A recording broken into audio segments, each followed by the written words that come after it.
வணக்கம் நண்பர்களே. இன்ற முறை நாங்கள் எடுத்து வந்திருக்கும் உங்களுக்கு தெரியுமாவில் நாங்கள் அழைத்து அறிமுகப்படுத்துவது தமிழக கிராமத்திலிருந்து உலக புகழ்பெற்ற மரபணு விஞ்ஞானி டாக்டர் குமாரசுவாமி தங்கராஜ்.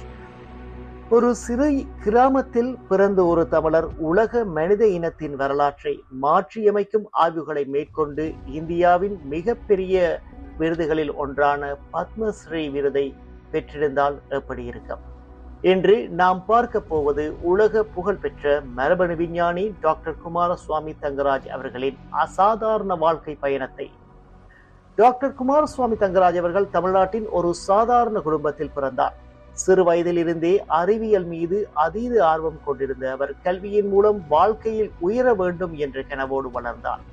பள்ளி மற்றும் கல்லூரி படிப்புகளில் சிறந்து விளங்கிய அவர் பின்னர் உயிரியல் மற்றும் மரபியல் துறையில் தனது ஆர்வத்தை தொடர முடிவு செய்தார். மனித உடலில் உள்ள ஒவ்வொரு செல்களிலும் நமது முன்னோர்களின் வரலாறு மறைந்திருக்கிறது. அந்த வரலாற்றை படிக்கும் அறிவியல் தான் மரபியல், ஜெனடிக்ஸ். இந்த துறையில் ஆழ்ந்த ஆராய்ச்சிகளை மேற்கொண்ட டாக்டர் தங்கராஜ் இந்திய மக்களின் மூதாதையர் யார், அவர்கள் எங்கிருந்து வந்தார்கள் என்ற கேள்விகளுக்கு பதில் தேடத் தொடங்கினார். அவரது முக்கியமான ஆராய்ச்சிகளில் ஒன்று இந்தியாவின் அந்தமான் தீவுகளில் வாழும் பழங்குடியின மக்களின் டிஎன்ஏ ஆய்வு. இந்த ஆய்வின் மூலம் ஆயிரக்கணக்கான ஆண்டுகளுக்கு முன்பு ஆப்பிரிக்காவிலிருந்து மனிதர்கள் ஆசியாவிற்கு எவ்வாறு இடம்பெயர்ந்தனர் என்பதற்கான முக்கிய ஆதாரங்கள் கிடைத்தன. இந்த ஆய்வு உலக அறிவியல் சமூகத்தின் கவனத்தை ஈர்த்தது. மனித இன வரலாற்றை புரிந்து கொள்வதில் டாக்டர் தங்கராஜின் பங்களிப்பு மிக பெரியதாக கருதப்படுகின்றது.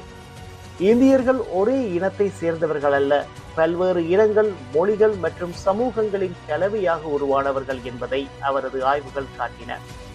இந்தியாவின் பல பகுதிகளில் வாழும் மக்களின் மரபணு வேறுபாடுகள் மற்றும் ஒற்றுமைகள் குறித்து அவர் மேற்கொண்ட ஆய்வுகள் உலகின் முன்னணி அறிவியல் இதழ்களில் வெளியிடப்பட்டன.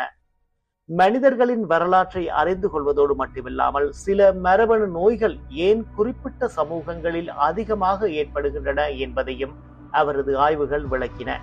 இதன் மூலம் பல நோய்களுக்கு எதிர்காலத்தில் சிறந்த சிகிச்சை முறைகள் உருவாக்கும் வாய்ப்புகளும் அதிகரித்திருக்கின்றன. அறிவியல் துறையில் அவர் செய்த மகத்தான பங்களிப்புக்காக இந்திய அரசு அவருக்கு பத்மஸ்ரீ விருதை வழங்கி கௌரவித்தது. மேலும் பல தேசிய மற்றும் சர்வதேச விருதுகளையும் அவர் பெற்றிருக்கின்றார். டாக்டர் குமாரசுவாமி தங்கராஜின் வாழ்க்கை நமக்கு சொல்லும் மிக பெரிய பாடம் என்னவென்றால், பிறந்த இடம் முக்கியமல்ல, கனவு காணும் தைரியமும் அதற்கான உழைக்கும் மனப்பக்குவமும் தான் முக்கியம். ஒரு தமிழர் தனது ஆராய்ச்சியின் மூலம் உலக மனித வரலாற்றை புரிந்து கொள்ள உதவி இருக்கின்றார் என்ற பெருமை நமக்கெல்லாம் உண்டு. டாக்டர் குமாரசுவாமி தங்கராஜ் போன்ற விஞ்ஞானிகள் அறிவியல் என்பது புத்தகங்களில் மட்டுமில்லாமல் மனித இடத்தின் கடந்த காலத்தையும் எதிர்காலத்தையும் புரிந்து கொள்ள ஒரு சக்தி வாய்ந்த கருவி என்பதை நமக்கு உணர்த்துகின்றனர். சரி நேயர்களே, மீண்டும் இன்னும் ஒரு தகவலுடன் உங்களை அடுத்த முறை சந்திப்போம். அதுவரை இந்த நிகழ்ச்சி பிடித்திருந்தால் மற்றவர்களுடனும் பகிர்ந்து கொள்ளுங்கள். அமெரிக்க தமிழ் ஊடகம் மற்றும் அமெரிக்க தமிழ் வானொலியின் சார்பில் உங்கள் அனைவருக்கும் மீண்டும் நன்றிகளது வணக்கங்கள்.